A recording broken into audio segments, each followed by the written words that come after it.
Good morning, everybody. Lee Brower here. Welcome to this week's edition of Meaningful Monday. I am grateful to be here and I am glad to be here. Take a look at this. What do you see? Some good friends of mine gave this to me. It was so meaningful. You don't know why it's meaningful, but I do know why it's meaningful. I collect frogs. Now, here's the story behind that. Several years ago, quite a few years ago, I was golfing with some friends. And as I was in my downswing and went about to hit the ball, a little tiny frog, probably 1/25th the size of the one you saw there, jumped up on the golf ball. I couldn't do anything. Off it went. And everybody thought that was the funniest thing in the world, so they started calling me Frogger. Well, started business with a business partner, and we looked at a business that we were getting started. We need to come up with a name, and she said, why don't we just call it Frog for filthy rich, ordinary guys and gals? All right, sounded good to me, so off we went, but it just didn't feel right. Just did not feel right at all. And so a few months later, quite a few months later actually, talking with my kids and others, we decided that that shouldn't stand for that. Let's change it to mean fully rely on God's grace. And that changed everything. All of a sudden, frogs became very important to me. I started collecting frogs, and we have frogs standing outside our door. We have a giant frog that had to be delivered with a forklift. And people have given me frogs, and I've got frogs all around to remind me to fully rely on God's grace. And what a blessing that is. Well, somebody that I coach that I think the world of introduced me to an app last week called We Croak. Well, frogs croak, right? So we croak, meaning we croak, we die. I said, what kind of an app is that? And he said, well, it sends out a message every day to remind us that we have a life that we get to live, but ultimately we're going to croak. So let's stay focused on this life. In other words, in Bhutan, the country, they say that contemplating death 5 times a day brings happiness.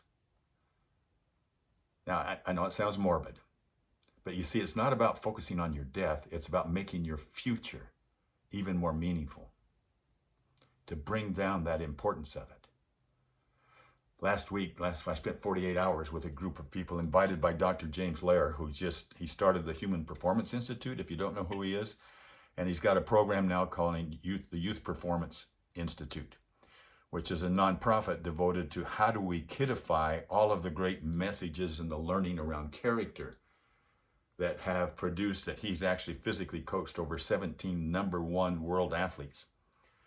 And how do we kidify that for the next generation? And in that group are people from, it was about 25 leaders of industry in different areas, all the way from the entertainment industry to professional sports, to kids sports, to psychologists, to philanthropy, coming together to talk about how do we kidify this. But the great lessons out of that is the importance of our lives.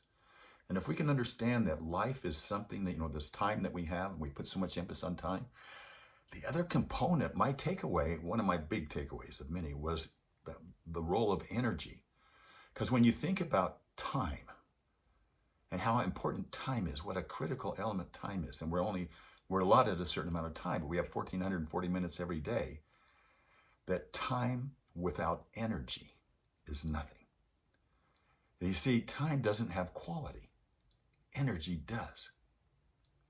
You invest energy in every moment of consciousness.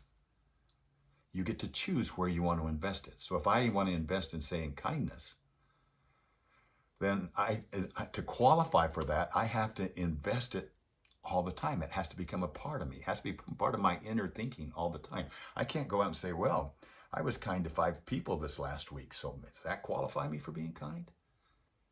You see, it has to be ingrained in what you are. So these little messages that come from We Croak, for example, the beginning of knowledge is the discovery of something we do not understand. See, that's to inspire me to make those minutes and put more energy into the right thing. Another one, Socrates said, the unexamined life is not worth living. So it's time for us to let's recognize the fact that we have a limited time here on earth to prepare ourselves for what's next. And by fully relying on God's grace and then focusing our energy on those qualities or characteristics that will make us even better. You see, finding purpose is not about you. True purpose is about others. And too many times we think finding our purpose is about me. No, it's not about me. It's about others. Have a meaningful week. Are we going to have a good week this week? Are you going to have a good week this week? It'll be determined by where you put your energy. Have a meaningful week. We will talk next week. Bye-bye.